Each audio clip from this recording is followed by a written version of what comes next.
Tēnā mai, haere mai ki Aotearoa Rugby Pod. Welcome to the Aotearoa Rugby Pod, brought to you by Ashley and Martin Medical Hair Centres. It's playoffs time in Super Rugby. We've got plenty to chat about that. Who's going to win, who's going to lose. 3 games this weekend. And a playoff system that, well, doesn't make complete sense. We'll get into that before the qualifying finals and not quarterfinals. And that's going to be important when we talk about it a bit later.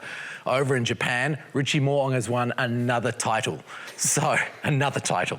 Yeah, and will he be coming back? Well, we don't really know about all of that, but let's discuss what would happen if he did come back with Damien McKenzie, Beauden Barrett, the fullback jersey with Will Jordan. What happens? We'll have a quick look into that. Of course, it's been a few months since we talked about Richie Mo'unga. The Blues lit a fire on social media. We'll chat a little bit about that as well. Lots of interesting chat, plenty of colour.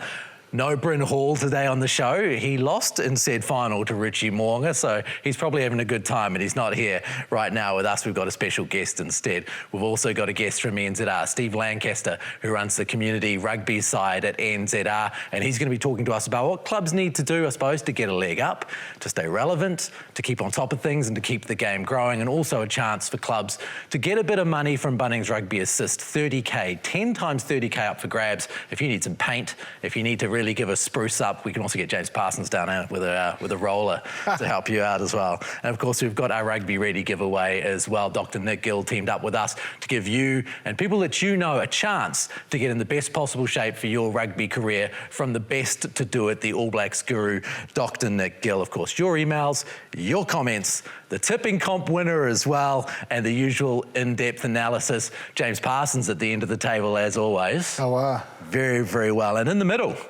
a new guest of the show, Hadleigh Parkes. Oh, thank you. Welcome, welcome. For all of you probably know Hadleigh is Welsh international, played in South Africa, played in New Zealand, played in Japan, played in Europe, obviously, been all around the world, and he's in here today instead of Bryn Hall, which is wonderful. Tell me a little bit, though, if you were Bryn Hall right now, where would you be? Roppongi? Where would you be in Tokyo? Mate, the beauty about Tokyo, it's such a big city, so there's always going to be somewhere that there's a bit of action going on. So I think they would have started off probably with a bit of food, maybe a rooftop bar or something like that, and then the local boys will be showing them a good time. I'm sure there'll be somewhere that will be going off. He'll be enjoying himself, I can tell you that. a few Karens being dispatched, no doubt. Yeah, a few strongs, I'd say definitely a few of those. Now, we've also had an email through from a guy called Jacques Muller, who's sent us an email. He's currently in Spain and he's seen Bryn Hall's doppelganger. This is what he looks like. It's not a bad shout, to be honest. This is what Bryn will be like 10 years post. Same lid, same facial. The whole probably works. Just a little bit more time in the gym. I don't know about a glass of milk, though. He's certainly not having a glass of milk right now, unless that's a White Russian, I'm not sure. All the same, Hadleigh, welcome to the show. Tell us, what have you been up to since returning from Japan and, I suppose, calling it quits on your rugby career? Mate, so after Japan, we went to Europe for a little while, had a couple of weddings over there, and then came back to New Zealand. Was living with my parents down at the farm with the family down there, which was a lot of fun. Enjoyed that.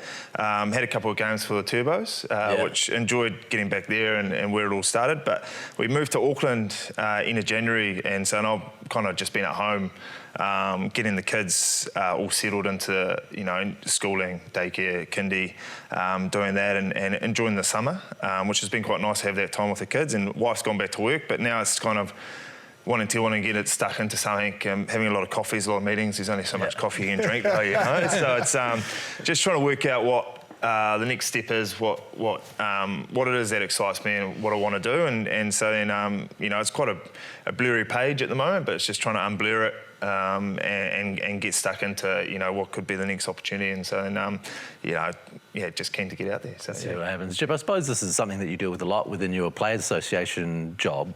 Yeah. Helping people take that next step. Yeah, well, we've obviously got resources for all sort of past players to sort of do CVs or get connected, the new business network for players as well. And I suppose when you're currently playing or you're playing, the whole personal development program is designed to help prepare players to be able to transition. But Parksy's earned a bit of bob, so he's bought himself a bit of time, so he's not one that you need to worry about.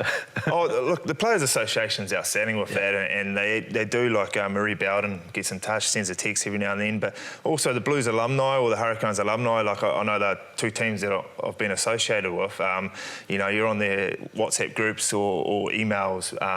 I'm sure the other super franchises have that as well. So there's a lot of contacts out there that you can reach out to. Yeah. So it's just trying to put yourself out there and trying to, you know, just decide on, you know, whether it's getting stuck into something for a couple of years and then changing course, or it's just, yeah, trying to get yourself out there and getting stuck into something. Figure out what's next. Yeah. Yeah, absolutely. So one thing we want to talk about is what's next, I suppose, in some ways for Richie Mo'unga. He's gone off and he's won another title. We've had an email through. We've had a lot of emails through this week from all sorts of people about all sorts of things. And let's start off with one from Christopher Courtney. He says, "Arise, another Richie, Sir Richie Mo'unga. 11 club titles in 11 years. Given his close relationship with Razor, who could potentially miss out on the 2027 World Cup, D-Mac or Beauden Barrett? Both can play 10 and 15, but surely Will Jordan is first choice now, or would Razor take all three of them?" What do you think, Jip? In the squad?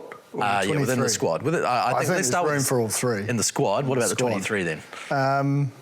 Look, I do think if you look at what history would say, there's still an opportunity to press your case. Obviously, Richie and Razor have got a hell of a relationship. They've won a lot of rugby together. They understand, so there is that natural link. But if you look at every player that has come back from Japan, there is, I suppose, a period where they get back up to speed of even Super Rugby, let alone international rugby. So I think it wouldn't be as simple as he just rolls in. He is a little bit of a unicorn, I will say that. Like, if there's someone that is going to do it, that could slip straight back in to international rugby, he probably could be it. But I still think you wouldn't want to set him up to fail. Like, he's got a lot of currency at the moment in terms of that performance. So I think, you know, slowly drip feeding him back into that environment and, you know, little opportunities here and there, and also understand that they've just negotiated long-term deals with both Beauden and Damien, so I'm sure they're well aware of where conversations are at with Richie and where he may fit. So the fact that that's happened, you have to think they're in their plans no matter what. When we look at the way that you referred to, you know, let's say Beauden Barrett's come back, or, you know, Brodie Retallick came back. You've spent time in Japan. When you look at the style of football there, does it prepare you for Test football? It does for some South Africans. It does in South Africa, and like the Springboks have a lot of players over there that are playing, but I guess it's a very good competition. It's an exciting competition, a lot of attacking rugby, and there are a lot of good players there. I guess it's just getting back into different competitions, though. Even though it is a good competition, it's a different competition, and so you're coming back in, is it, you know, the intensity week in, week out that you're going to get, and maybe in a Super Rugby game. Like, you look at probably the Highlanders, who haven't had their best season, but they're still, like, they were pretty close to getting that try with 5 minutes to go, and they could have won that game, you know. Well, sorry, it would have given them, you know, 2 minutes, 3 minutes to actually have a crack at winning that game. So they're not far off. And so then, like, they're the bottom side. But there is a gap in Japan between probably the top 5, 6 sides to the rest of the group. And so are you getting that intensity in those every game, each week in, week out, that probably you do get in Super Rugby? Yeah. I can imagine that counting a lot for, let's say, a lock, a person who's got to have that work ethic, who's got to be smashing breakdowns and all those things. Does it count the same way for a 10? Oh, I guess so. I guess maybe not so much, but I guess how you're reading the play and the speed, line speed of defence, the way you're attacking, I guess it can be. But Richie, you know, he's a very good player, and he's proved he's gone over there with Toshiba, won 2 competitions in 2 years. Yeah, and to be honest, it's a pretty good position for New Zealand rugby to be in. If he does come back, you know, to have 3 players of that calibre, I could imagine that there'd be other international sides in the world wanting like that kind of competition for that. And they're competitors. Oh, yes. You know, like, so it's only going to bring the best out in all 3. I think you look at Damien and Beauden, obviously first 5s, they went to Japan and they still took time. And I think it's not so much about the individual taking time, it's the opportunity of front football. Like, your margins are a lot smaller, the amount of opportunity you get to make a difference in a game is slimmer. And so all those things that you may have got accustomed to, having a forward pack that just constantly has you on the front foot. And if you look at the Japanese top league, there's probably 4 or 5 really strong teams, but then outside of that, you are going to get games where you can, I suppose, have it all your own way. And just getting used to the nature. And like, Parkes said is, the Landers are a great example. Like within 7 bonus points for most of their games, and they just couldn't make hay while the sun was shining. When they got those 22-metre entries, they didn't come away with enough points, and that finds them at the bottom of the table. Whereas had they been able to do that, they're at the pointy end. So that's the fine margin that you've got to get accustomed to. But as I say, like, he is a little bit of a unicorn. But remembering his All Black journey, there was a lot of chopping and changing between Bodie and himself back then, like it wasn't like, I think once they got to the World Cup, he had solidified, okay, he is the 10 and that's what we're sticking with. But there'll still be, I suppose, a process to earn that right back. And with Will Jordan now having time at fullback and test footy, it adds another thing to it, doesn't it? Because it's not just like, okay, well, Bowden's not going to play 10, he's going to play 15. Now it's, well, is Bowden going to play 23? Is D-Mac going to play 23? There's a lot to take into account there. And even with Mark Talia leaving as well, and saying, Will Jordan, do you put him on the wing as well? So, look, all 4 players, like, it's a great problem. It's a great problem to have. So, it's Razor's problem, I suppose. So, good luck to him. Yeah, exactly. And we don't know when that problem's going to become a reality, right? Like, it could become a reality next year, it could become a reality this year, who knows? It seems so fluid.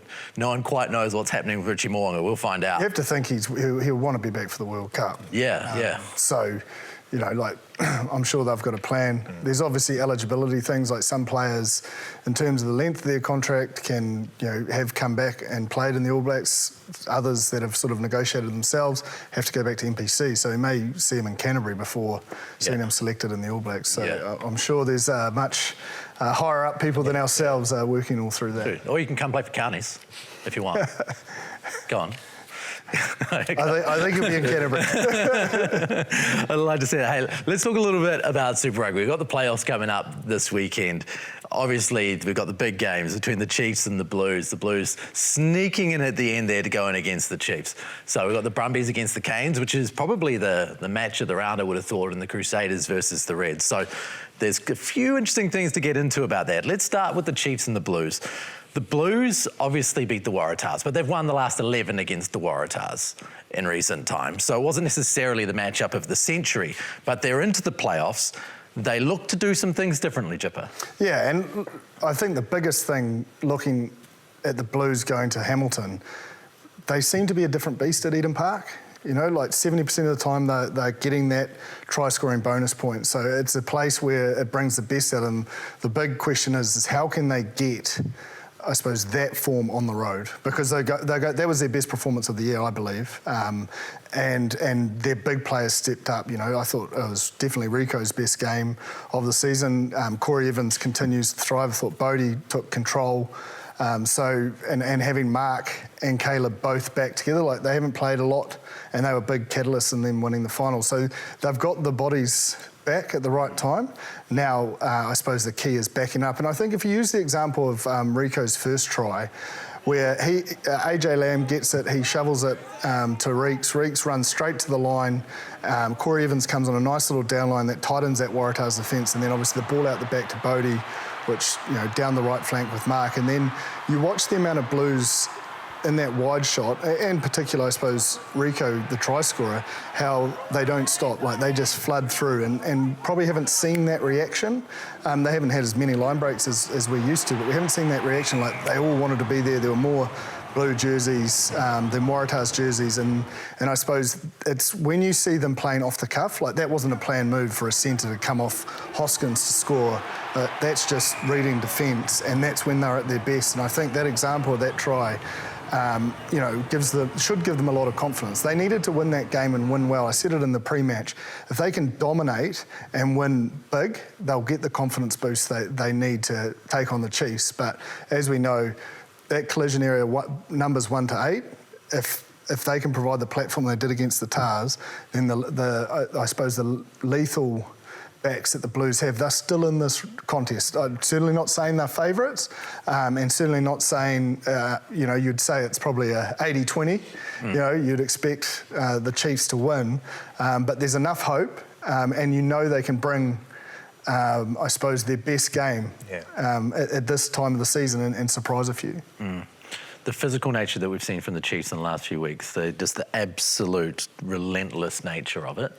from what you've seen in the Blues in the last few weeks, do you see a team that can handle that? Well, we know how physical the Blues can be and have been, and that's how they won the competition last year. And probably in the weekend against the Waratahs, it's probably the most expensive they've been all year. And they scored some fantastic tries. They've certainly got the cattle to be able to do it. They've got a very good squad. So, you know, it'll be a good game, I would say. I think Offa has been he was so critical for their championship run last season in terms of his carry clean. Like, he's a big body that's missing. But, you know, Marcel Renata and Josh Fusatua are holding their own.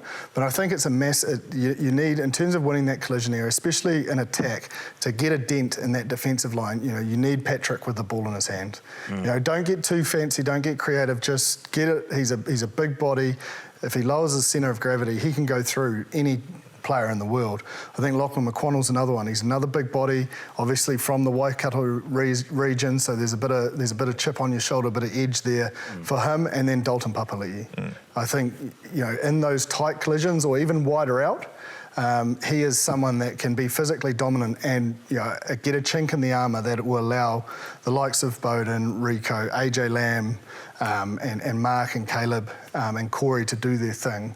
So those three guys are really, really important if they are to meet that physical challenge that you know the Chiefs are going to bring. Now, if you look at the games between the two sides this year, the Blues have lost 14-25 and 32-31, but in both occasions they were winning the game before a yellow card struck them. And then the Chiefs went and scored 2 tries. And so these are competition where I suppose this discipline, especially come a playoff, has got to ramp up even more. This Blues team must be thinking very strongly about what's gone on in the past. Would you, as a member of a side, look back at those previous 2 games if you're going into a playoff and go, OK, let's break these 2 games down, or would you discard that and be a bit more in the now?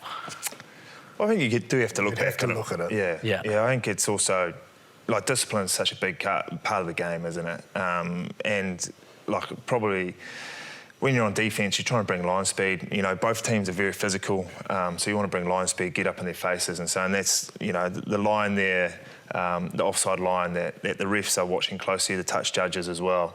You know, it does come into be a factor, and you don't want to give either opposition or either team a chance in your 22. If you're giving them free entries, then only, you know, time in that 22 will add up, and that's where the points come from. I think balancing emotion is discipline.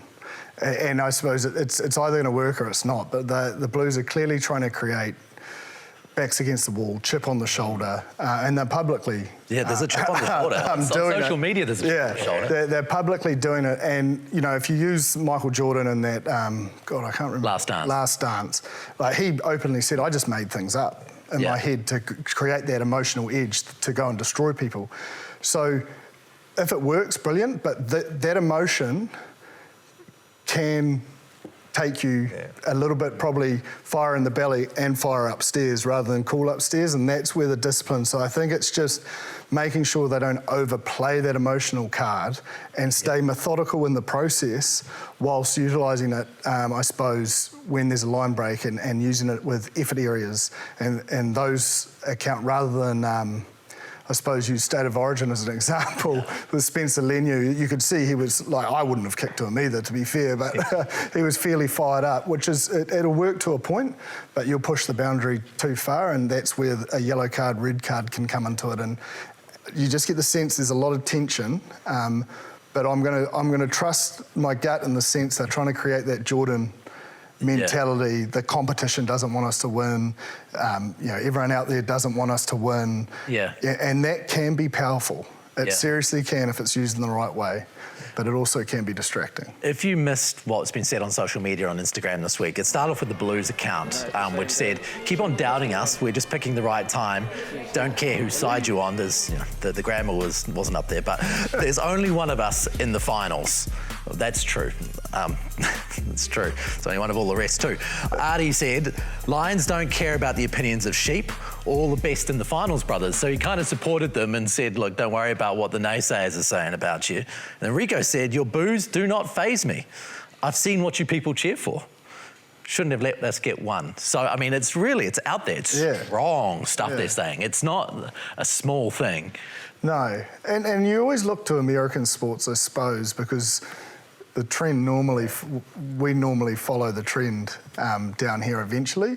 But I can't, like I'm into my American sport, but I can't place where, you know, like if you think of a Tom Brady or Gronkowski, you know, having a social, or Patrick Mahomes. But I suppose there was, after the Bills game, I think Patrick Mahomes put something up about the Bills, and basically everyone was like, oh, that's an omen that it's going to come back to bite you. So there is elements of it in American sport. And as I say, like, be authentic to yourself, and if that's what gets you going. But I think when you do this stuff, you've got to perform. Yeah. Like, because it's out there, there's nowhere to hide. You perform, you'll be seen as, that's perfect, that's the way you go about your business. Yeah. So it's critical they get the performance off the back of it. Well, that's right. You don't go down to Hamilton and stuff it up. Yeah. Because you're going to look... But, like, when you look back at the games between the Blues and the Chiefs, there's always a lot of feeling in the Battle of the Bombays. Yeah. It's been tight. Like, even that first one at Eden Park, conditions weren't great, and the Chiefs were better at picking penalties up and getting that scoreboard pressure. You would say they let the one go in Hamilton. They should have won. The Blues should have won that in terms of the amount of ball and possession they had. So if there is a matchup, you know, I know everyone's looking at the Canes Brumbies because everyone's sort of just thinking, oh, look, the Chiefs are going to do...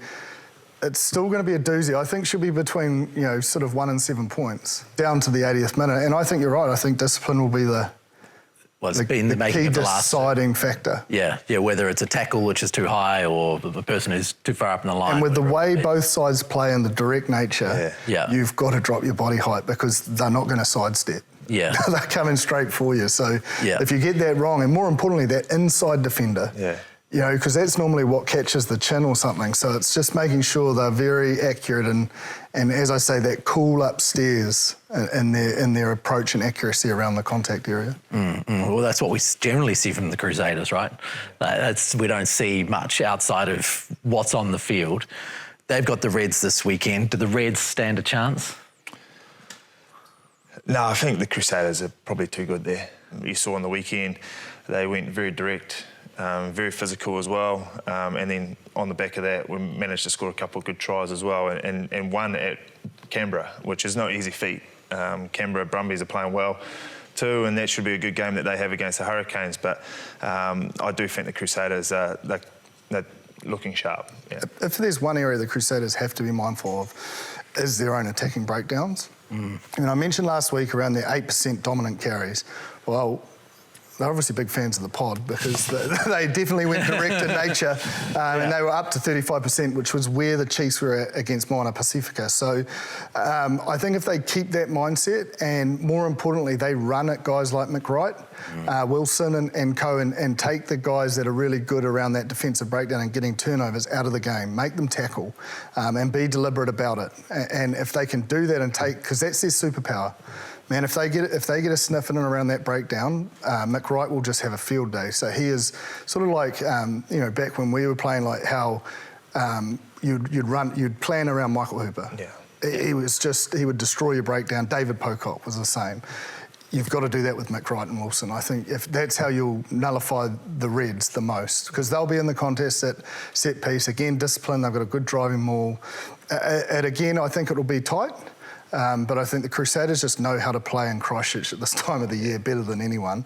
And I think the kicking game will be a big part of it. So probably playing without the ball a lot of the time, especially with that dew factor. Did you see anything in Canberra from them that stood out to you? I thought the Crusaders attacked the short side really well. I guess for the attack, it's about trying to trap defences or one or two players extra on the short side so that you can have a go on the open side. Now, if normally off the sideline, the team will then attack into the 15-metre channel and have a pod running there. And if a team overfolds, then you'll attack back down the short side again. But if the team doesn't overfold, then it's on to then have a crack and maybe pull trigger on what the opportunity could be, you know, going wide on the open side, or even using that short side, you manipulate the backfield as well. So I think the Crusaders did that very well. I think Look, I think we can probably see more of the same probably against the Reds as well. Defensively, it's a little bit of fool's gold as well. Like, naturally as a defender, when a ruck's in that 5-metre channel, you know you can fly because you think, oh, okay, we can. But using that Blues example with Beauden Barrett going through, a couple of weeks ago I said about the Brumbies, the Hurricanes, the Crusaders have a knack of creating that space between a rush defence by having that hard front line and then a looping ball or a ball out the back, right on the edge of that last defender where the winger's trying to cover that kick space, maybe a 50-22, and it's just, O'Connor's been a big part of it, the Crusaders. So although it's almost like as a defender, you think you're in the contest because you don't have to worry about the short side as much and you can shut them down. But I think they're purposely doing it, like the Brumbies do it as well, and obviously the Canes, is they're trying to get that separation and split that, I suppose, that last forward defender, first back defender, and punch holes through there. So I think it will be crucial. And the Reds like to rush. So I think we'll see the same thing as they'll try and trap those defenders and make them think they're in the race, but they're almost 1 or 2 steps ahead. When they did pull trigger as well, sometimes, like, the backs are 20 metres back as well, and so because that line speed's coming up, they're pulling the ball back quite a long way, but they're actually, because you're pulling it back that way, you're actually getting around the outside as well, so you're going to make that 20 metres back up, going down the, on the outside. And the form teams, that's where they're breaking. Like Tom Wright's the same. They're breaking almost as Bodie did, but it was more, his was set from set piece. But in phase play, they're breaking around that 15-metre channel or in between the 5 and 15, which normally probably we've seen teams to try and bully boy to trap defenders and then just use the classic hands to, flatten fast. But teams have sort of worked out that's, you're going to get cleaned up all too easy. Or you're going to need a turnover at those direct carries, more and more turnovers with Duplessis, Karifi, Ardie Savea, McRae, all these sevens are coming back into the fold.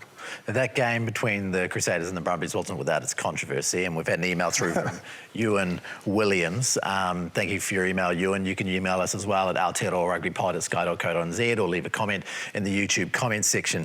He says, the missed knock-on, which cost the Brumbies second place, was a perfect example of why rugby should adopt the captain's challenge.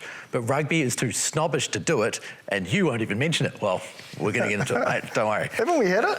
And it didn't work? We've had it, and we've gotten rid of it. So the Brumbies felt robbed about a supposed Sevu Reece knock-on in the lead-up to a penalty, which led to the George Bell try from the following line-out that won the game. So I suppose the first question, Jippa, is was it a knock-on?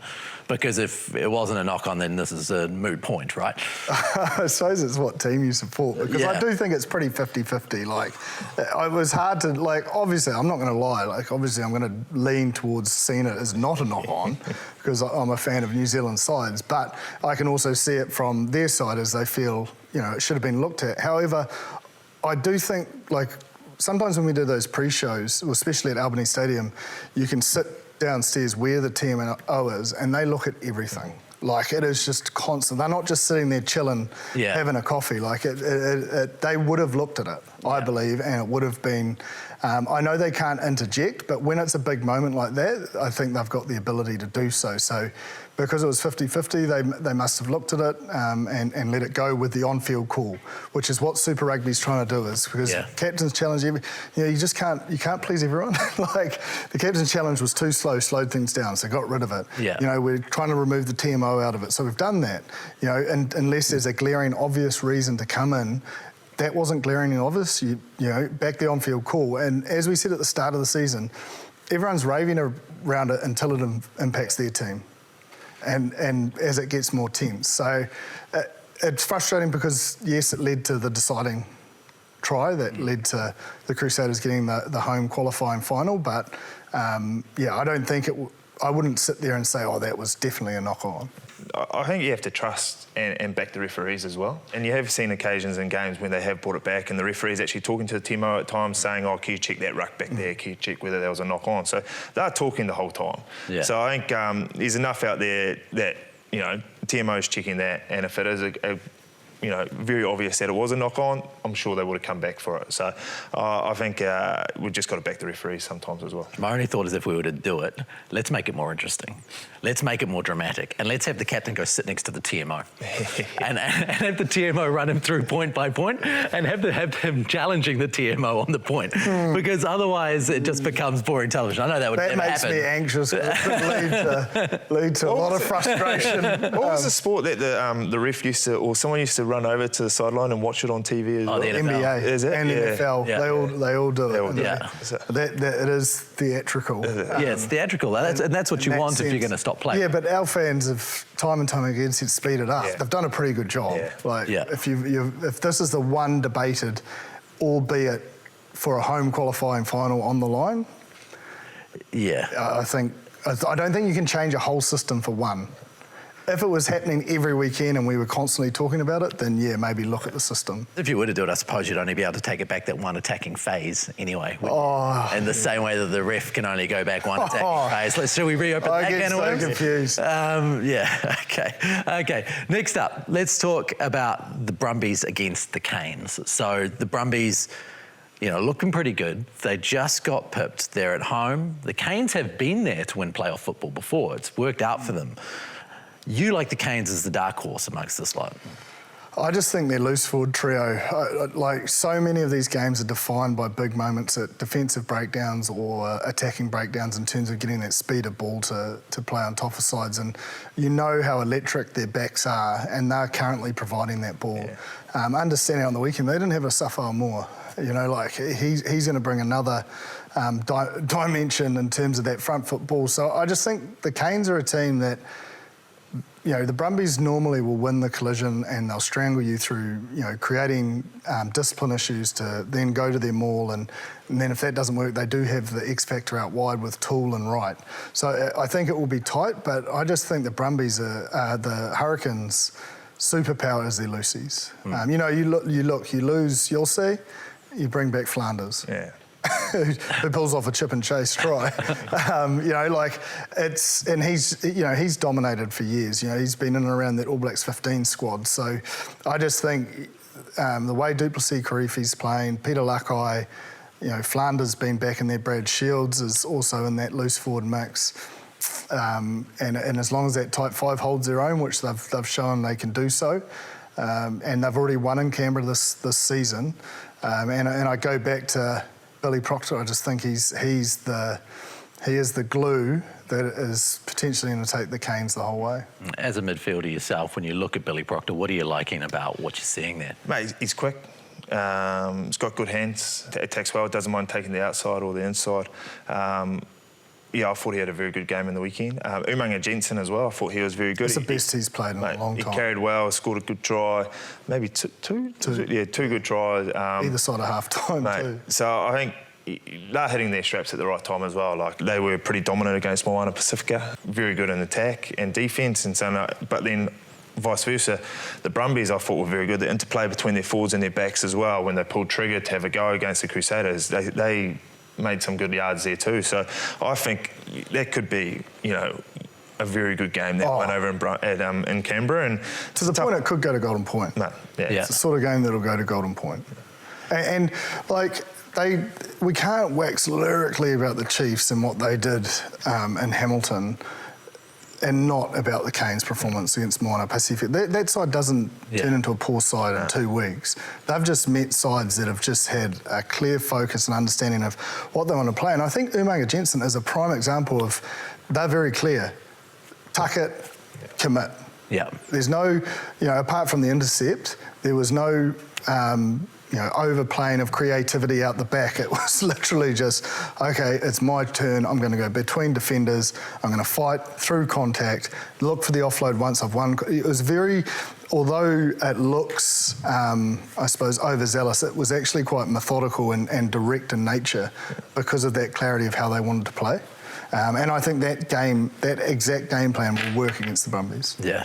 Brett Cameron coming back in as well. Like, he did very well. Like, just direction around the field, game driver, put some nice little touches on the foot as well. I thought he had a very good strong game. kicker. Yeah. In terms of points as well, which will be crucial. It was a bold call though, wasn't it? Because Ruben Love has been good. He has been, and the Godfrey as well. I think he's been injured for the last few weeks, or he might be back available again now. But Ruben Love has been good. But you also, maybe Ruben Love's got a bit more space at fullback as well, and he's a good player, very good player as well. So, look, I think they complemented each other very well. So I think, it'll be interesting to see what they do this week, but I'd say Brett Cameron will probably be at 10, I would say. Let's look at the Ashley and Martin turning point, brought to you by Ashley and Martin Medical Hair Centres on the weekend.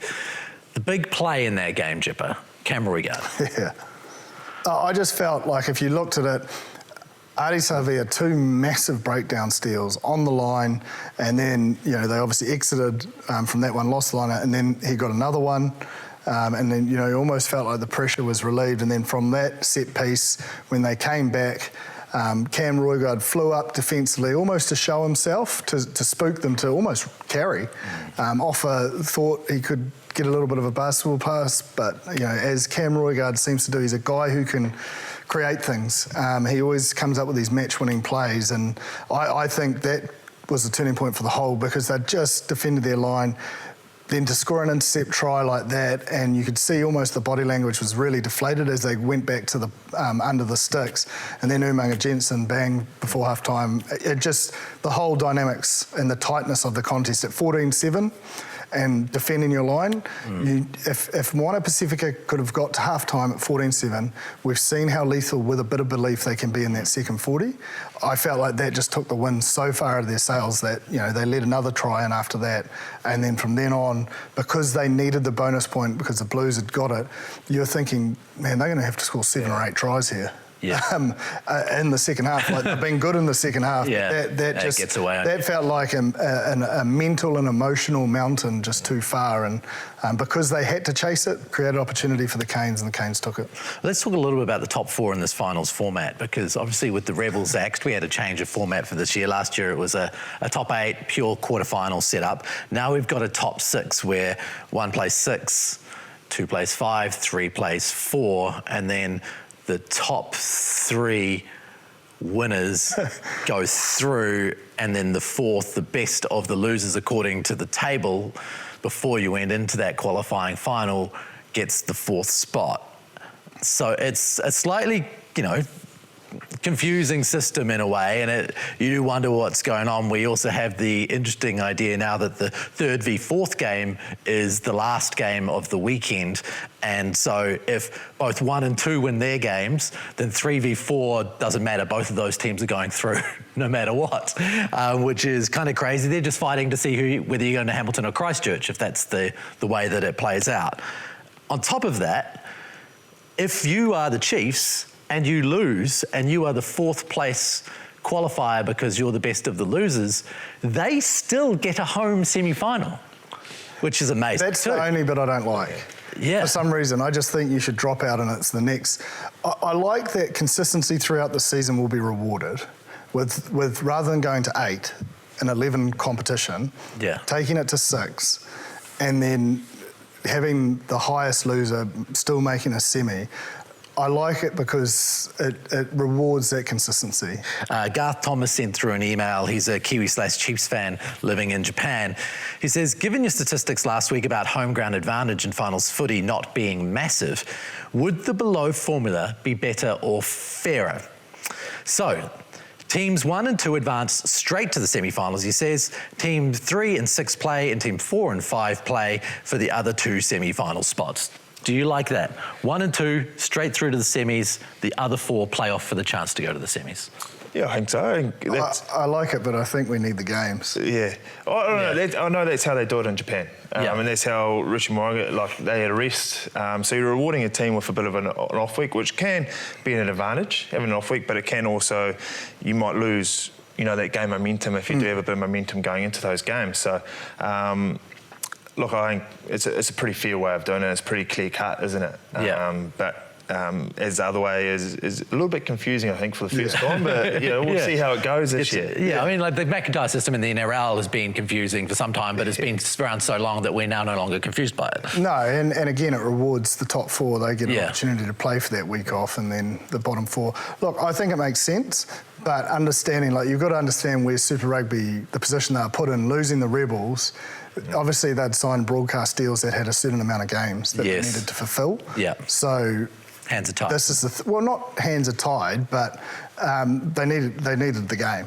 Yeah. Basically. So what I'm trying to say is, obviously, broadcast deals come up, and then obviously getting comfortable with a potential new amount of games can provide the opportunity for that simplicity. So we've got another suggestion through from Mike Scudder via email.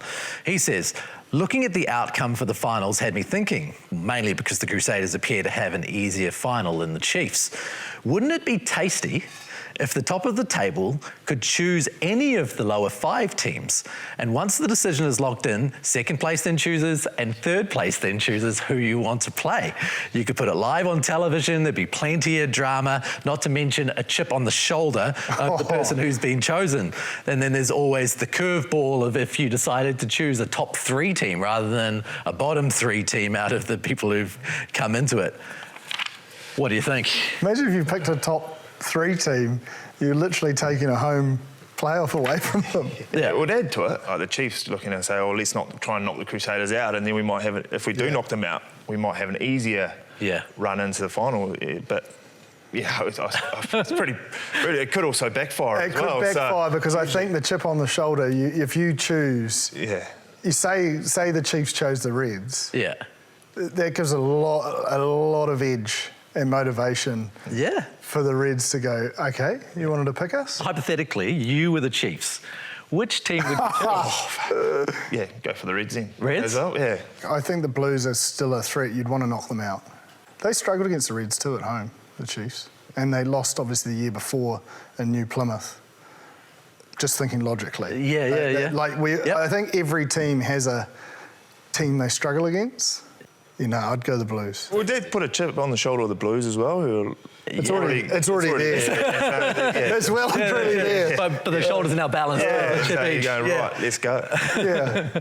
Logic would suggest. Yeah, it's interesting thinking, and I would love the television experience. I mean, I'd love to see drafts, love to see that kind of stuff actually play out. If you had them all in a room sitting around a table, and it's a different story. Take a home playoff away from a team. If you've got that much power, it would add to it, wouldn't it? It definitely would. Especially if all the captains are around and you just say, right, I want to take you on, mate. Yeah. That would be awesome. We're into week 6 of our partnership with All Blacks trainer Dr. Nick Gill and his Rugby Ready team. Each week we'll give away a free 4-week training program membership or 1 free training ebook collection. To win for yourself, a family member or a friend, follow @RugbyReady on Instagram, then direct message ARP, as well as this week's unique entry word offload, and why you're a good choice to be the winner. A huge congratulations to this week's winner of the Rugby Ready giveaway, Waka Nathan Hurihanganui. You've scored 4 weeks of free access to the Rugby Ready Perform membership for your son Dominic. He's a 10-year-old utility back, forward, flanker, second 5, centre and wing for Aotearoa Club. How about that? He excels in work ethic, defensive plays, ruck turnovers and making line breaks, as well as setting up quick attacks. Waka says he is a natural-born leader, team player, and overall has great sportsmanship. Dominic's dream is to train and play hard every week to be in contention for the Player of the Year award this year for his club, then make the Rotorua Rep team next year. Thanks again to everyone who entered. We loved reading your stories, and if you didn't win this round, don't worry, you're still in the running, so keep those amazing submissions coming, and it could be your name that we announce next week. Next week's prize is the Ultimate Conditioning Bundle, featuring Dr. Nick Gill's 4 essential training resources, an epic toolkit for anyone serious about rugby performance, and of course, you can get 75% of memberships through ARP by going to the link below or using the QR code below. Now, rugby clubs around the country are always looking for help to get their ageing facilities up to spec as well for modern times. Bunnings is helping with the Rugby Assist program, where there are 10 $30,000 grants up for grabs for clubs who apply. We caught up with NZR's head of the community game, Steve Lancaster, a few days ago to chat about the help the community game needs.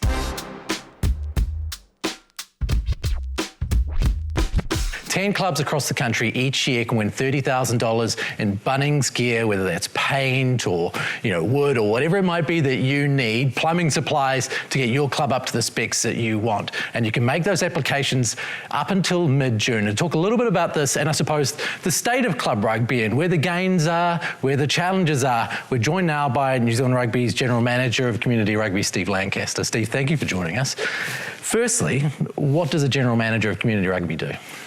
I wear a lot of hats actually through the rugby season, it's fair to say, but look, really my role within the business is to to head up the team that are responsible for community rugby. And community rugby in our business is everything from 5-year-old small blacks pulling on ripper tags for the first time, right through school and club rugby to provincial rugby. So we draw a line at the NPC, or the Bunnings NPC, I should say, the Whara Palmer Cup and the Heartland Championship as community rugby. And so that also entails our relationship with the provincial unions. So myself and my team work really closely with our 26 unions to deliver rugby throughout the country to everyone, as I say, from kids in bare feet right up to our national championships. Right, and one of the key things with this is the facilities, but that's where Bunnings is coming in to help. Yeah, absolutely. So this is the 5th year of Bunnings Rugby Assist. It's the coolest commercial partnership that I've been involved in rugby, right? It's the only one, and I've been in this game for a long time, it's the only one I've been associated with where we have a partner at national level sponsoring the national union, but the benefit is going directly to our community game. It doesn't even pass through New Zealand Rugby. The clubs apply, the 10 that are successful, they receive the contra goods directly from Bunnings, and it makes a material impact at the grassroots. You look at it, you sort of draw that line at NPC, FPC or Heartland, but you think about that club journey starting from 5 years old all the way through. It is I suppose the essence of the success of the Black Ferns and the All Blacks, and having the facilities to produce those players is important. What's sort of been, especially with the growth of the female game, what's probably been the biggest thing you've seen clubs take up that have won this prize? Yeah, that's a good point you make, actually, because it's not just about having facilities to service those players, but actually to attract them in this day and age, right? You need to have an attractive offering. And so, for us, the biggest one here, and you mentioned the uptake of women and girls' participation in the game, the most common application we see and the most biggest sort of trend in the successful applications to date has been changing rooms. You know, we've got over 30,000 women and girl participants now, and so having a dingy old cinder block dressing room with a urinal in the corner doesn't really cut it. A lot of clubs have been looking to upgrade their changing room facilities.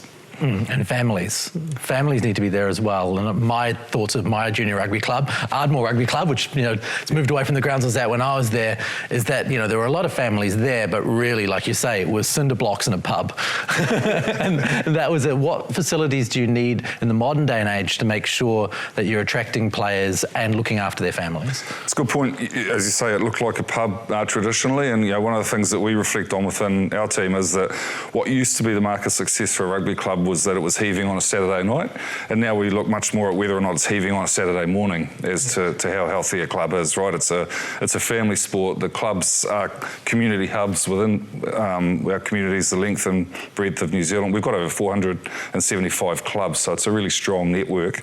And we are through this partnership, we've been working really hard with Bunnings to provide an opportunity to do things like changing room upgrades, but also outdoor areas, patios and balconies, upgrading decks where the timber might have been starting to get a bit secondhand. Kitchen and catering facilities has been another big one, and security actually. So ensuring that club rooms and clubroom car parks are well lit and secure. I saw one of the winners as well put a creche in.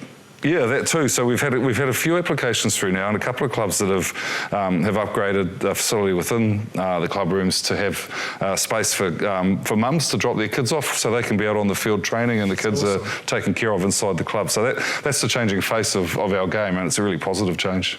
What are the other challenges you face outside of, suppose, making sure the facilities are there? How do you make the game thrive? Yeah, look, the biggest challenge we face, I would say, is perception versus reality, okay? So, there's a perception around rugby being dangerous, the risk of injury, and it just doesn't actually stack up when you look at the facts, right? So, anytime you have a contact sport, there's always going to be a risk of injury, but we're working really hard on ensuring that the perception of the game mirrors the reality as well at the moment. Outside of that, like all community sports, club health and declining volunteerism are real challenges, and again, that's where this partnership with Bunnings comes in, and really comes into play. So, while clubs are increasingly challenged to bring revenue through the door, to have volunteers to man the club, to run it, if Bunnings will step up with $30,000 worth of materials, most clubs have a good network of tradies. They get together and they can do something pretty special. You get Jippa on a paintbrush. That's about all I'd be good for. I tell you, and measuring, and measure twice, cut once. That's what I was taught. It's about as deep as my trade skills go. They're not letting you have a saw. No chance. You just push down, don't you? Easy as. Yeah, and that's how you end up without a hand. You end up like Marcel Renata. Yeah. Down one. Hope not. Getting people to come and play rugby, but also getting them to come within their working week. The hours are long, the mortgage has to be paid. There are all these things now that make it a lot harder. Both parents are working. It is a lot of work, isn't it, to get them in? So are there any ideas or any things that are being spitballed at the moment to work, to make things work for people like that? And just generally the shape of the game and the appeal of the game when it's offered. So, we're increasingly seeing lighting upgrades on grounds as well, so you can play the game on weeknights rather than having to play it on a Saturday. I mean, people's lifestyles have changed a lot from 20 or 30 years ago. People are working or studying on weekends. They have other commitments, other demands on their time. So moving away from exclusively a Saturday, Sunday delivery to 5, 6, 7 days of the week is a big focus as well. Right, and so how do clubs go about applying for this grant, this $30,000 grant for Bunnings? Yeah, there's a website that you can apply to. The easiest way to find it is simply to type into your browser Bunnings Rugby Assist. I did that before I came here, and the first thing that popped up was the link through to the website and the application page. So yeah, if you type in Bunnings Rugby Assist, it'll pop up. Cool, and you'll see that information along the bottom of the screen. There's a QR code. You can press on that, and you'll be able to find your way to the Bunnings Rugby Assist. Steve, thank you very much for your time. My really pleasure. Appreciate it. Thanks for having me.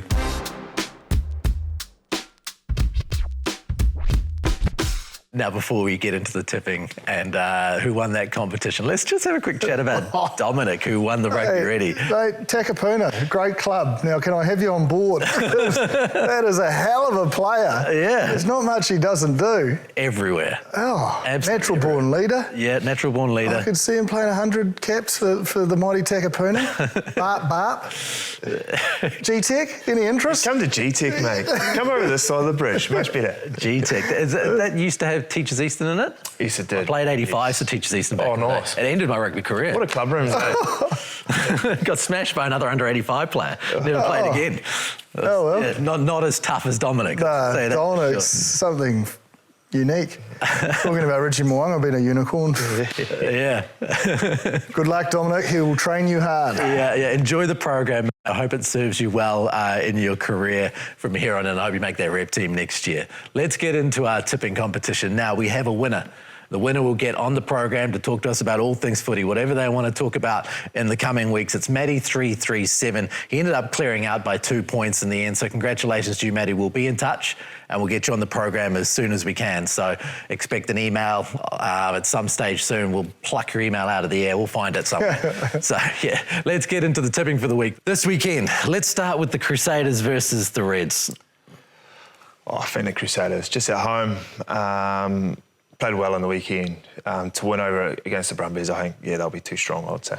Yeah, hoping David Havili's back, but I think they've shown that they're good enough away from home without someone as important as him and Will Jordan. So either whoever's in that 23, Crusaders at home. Okay, the Blues, are you giving them a chance? Is it going to be a heart versus head thing? Yeah.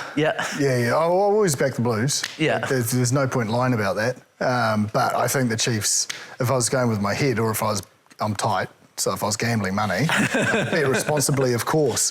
But I would probably put my money on the Chiefs, but I'll certainly be supporting the Blues and hoping they can do something special. They've got the players to do it, but I do think the Chiefs are probably just too strong. The way they've been playing and the squad that they've got as well, they've got extremely, awesome players as well. So I'd say the Chiefs at home will probably take I'll chuck that on the alumni chat. Yeah. Just joking. Just joking. This will be the social media clip of the week. Both Blues alumni picking the Chiefs. Hey. I said I'm picking the Blues. Yeah. Be clear on that. Think the Chiefs will win? If I, being a frugal man, if I was having to spend $1, I probably wouldn't. Okay. And lastly, do you think the Hurricanes will go over and beat the Brumbies? But if they play like they did in the weekend and attacking like the way they did, I don't see why not. And I like the Hurricanes in the way they're playing. And like JP was saying before, outside chance, they're a good chance to probably take the comp out as well. So, I think the Hurricanes will go over there and have a good game. Yeah. do it all on the road, you reckon? Yeah, I think Canes. Yeah. Oh, honestly, I don't know. I can't hype them anymore if I tried, so it'd be a bit weird if I picked the Brumbies. But I just think that, yeah. And I think Brett Cameron back, Canberra's cold, his kicking game's going to be important. This weekend, the big playoffs for Super Rugby as we lead in towards the semi-final. Thank you very much for watching the show once again. Thank you to Ashley and Martin for supporting us and keeping us on air. Thanks for everyone behind the scenes who keeps the show going. Of course, thank you for Hadleigh for coming in. Thank you. For the special guest appearance. Yeah, good luck to First Brynna of Hall. many. First of many. Bryn, you're on notice, me old mate. Yeah, keep an eye out, Bryn. Get home quick. Get home quick, eh? He's still in Hussey Enders. I'd say so. He's still out enjoying himself. So please send us an email at aotearoarugbypod@sky.co.nz and leave a comment in the comments section. We do read them. We'll try to include you in the show when we can. Thanks once again for watching Aotearoa Rugby Pod. Mā te wā.